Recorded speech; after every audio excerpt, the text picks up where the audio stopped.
उमरिया जिले में आजाद अध्यापक संघ के द्वारा मध्य प्रदेश के मुख्यमंत्री के नाम रैली निकालकर 18 सूत्रीय मांगों को लेकर एक ज्ञापन सौंपा गया है। इस रैली में जिले भर के शिक्षक एवं शिक्षिकाएं उपस्थित रहे।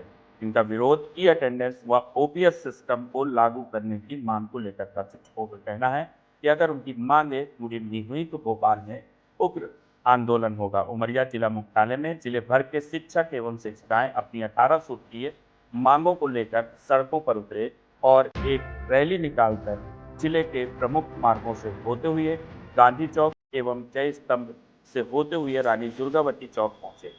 सभी शिक्षक नारेबाजी करते हुए कलेक्ट्रेट की ओर रवाना हुए और कलेक्टर कार्यालय में मुख्यमंत्री के नाम नायब तहसीलदार को ज्ञापन सौंपते हुए कहा कि यदि मांगे पूरी नहीं हुई तो भोपाल में उग्र आंदोलन होगा। अब व्यवहारिक प्रक्रिया के तहत कि इसमें दूर दराज और ऐसे जगहों में विद्यालय स्थापित हैं, दूर दराज गाँवों में हैं कि जहाँ पर हमारे शिक्षक अपने नेटवर्क के माध्यम उपयोग नहीं कर सकते। यदि तो उस ऐप में हाजिरी प्रदर्शित नहीं होती तो उनका वेतन बंद हो जाएगा। फिर भी दूसरी दूर दूर से लोग जाते हैं और समय मिलान करने के लिए, चूँकि उसमें फ़िक्स टाइम रखा गया है, यदि उस टाइम में जाते हैं और टाइम में दुर्घटनाएं हुई हैं, जैसा कि अभी ट्रायल चल रहा था, प्रदेश में बहुत सारे दुर्घटनाएं हुई, कई शिक्षिकाएं एक्सीडेंट हुई, कई शिक्षकों का एक्सीडेंट हुआ। हड़बड़ी में लोग पहुंचते हैं और टाइम मेंटेन करते हैं।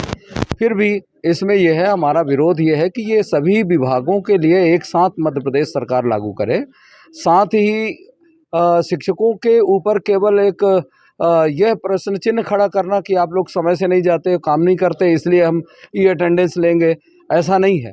शिक्षक अपने पूर्ण निष्ठा से अपने विद्यालयों में जाते हैं और काम करते हैं, जिसका परिणाम परीक्षा परिणाम से पूरा प्रदेश और मीडिया के माध्यम से आप सब लोग दिखाए भी है कि हमारे सरकारी विद्यालयों का रिजल्ट प्राइवेट विद्यालयों के सर्व सुविधा युक्त विद्यालयों की अपेक्षा भी बहुत अच्छा रिजल्ट आया है। और भविष्य में भी हम लोग पूरी निष्ठा के साथ में काम करते हैं और शासकीय विद्यालयों में जो संसाधन सरकार ने जुटाए हैं इस समय पर, उन संसाधनों के माध्यम से शिक्षण पद्धति में सुधार आया है। गवर्नमेंट ने जैसे जिस शिक्षक को जहां पदस्थ किया है तो शिक्षक का दायित्व तो बनता है कि अपने मुख्यालय स्थित पर ही अपना निवास बनाए। फिर ये आने जाने दूर दराज की क्या कैसे समस्या है? देखिए, दूर दराज की समस्या ये है कि वहाँ पर ऐसी व्यवस्थाएं नहीं है, उनका भी परिवार है, बच्चे हैं, हॉस्पिटल है और सुविधाएं, आवास की सुविधाएं नहीं है, जिसके कारण वो लोग मुख्यालय में नहीं रह सकते हैं। परिवार कहीं और है और उनके पारिवारिक दायित्व भी रहते हैं, जिसके कारण वो अपने विद्यालयों में जहाँ सुविधा युक्त है वहाँ लोग रह भी रहे हैं। ऐसा भी नहीं है, मतलब दूर दराज के गांव हैं वहाँ भी लोग रह रहे हैं और रह के अपना दायित्व का निर्वहन कर रहे हैं।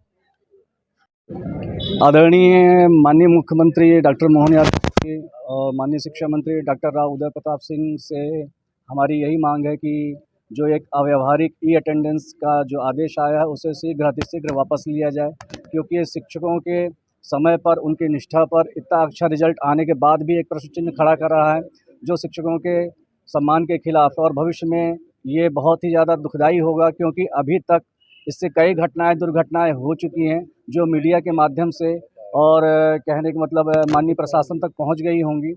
इसलिए ये एक अव्यावहारिक व्यवस्था है जो पूरी तरह से ठप पड़ चुकी है और कोई भी शिक्षक अपने सम्मान के खिलाफ इस तरह की अव्यावहारिक व्यवस्था को लागू करने के लिए कभी भी सहमत न अभी है और न ही वर्तमान में होगा।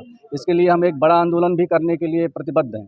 दूसरी बात, हमारी जो सबसे बड़ी मांग है वो ये है कि एनपीएस को बंद करा जाए, जो बाजार आधारित व्यवस्था है।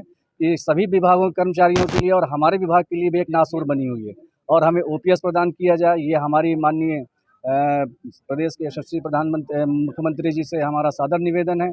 और तीसरी जो हमारी सबसे बड़ी मांग है कि आईएफएमएस में जो 1/7/2018 हमारे संवर्ग की नियुक्ति दिनांक डाल दी गई है, जो सरासर गलत है।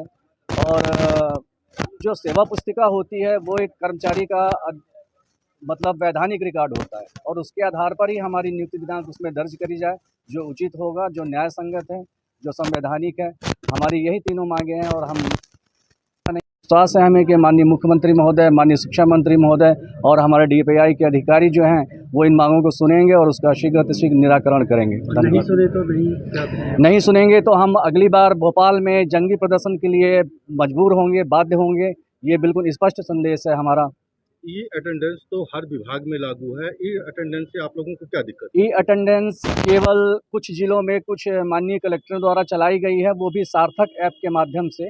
ये हमारे लिए हमारे विभाग द्वारा एक हमारे शिक्षक ऐप है जो प्रयोग में लाया जा रहा है, जो पूरी तरह से फेल हो गया है, जिसमें बहुत सारी व्यवहारिक दिक्कतें जा रही हैं, इसलिए इसका विरोध किया जा रहा है। अन्यथा सभी विभागों में अगर ये एक ही तरह का ऐप लगा है तो हम उस ऐप से हाजिरी लगाने के लिए कटिबद्ध हैं।